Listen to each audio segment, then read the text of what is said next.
Nag-aaral? Sa Lasal po, in TAF po. Oh, sa Lasal TAF. TAF. Gano'n baon mo? Bibigyan mo ba? Really depends, but I think it's around 5K for 2 weeks. 5K for 2 weeks. Ilang beses ang pasok mo sa isang linggo? 2 times lang po. Oh, 2,500 isa. 2,500 is... Oh, grabe. Dalawa lang. Ilang beses a week? So, 1,250 isang araw. Sa bagay magkano rin kasi ang pamasahe. Yes, mahal na rin pagkain. Tsaka pagkain. Siyempre, kung gusto mo ng medyo okay na pagkain.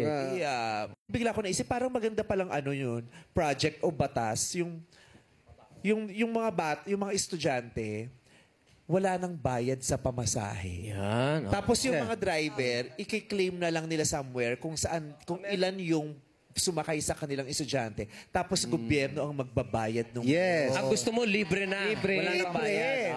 Tama. Mas maganda po yun. Kasi basic siya eh. Yes. Diba? Basic. So, kung katulad yun, ang baon nila ay nauubos sa pamasahe.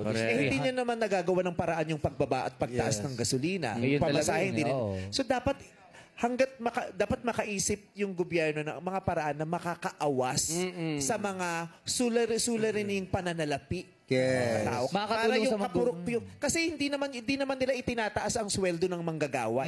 So kung hindi nyo matataas ang sweldo ng manggagawa, bawasan nyo ang pagkakagastusan ng maliit nilang kita. Yes.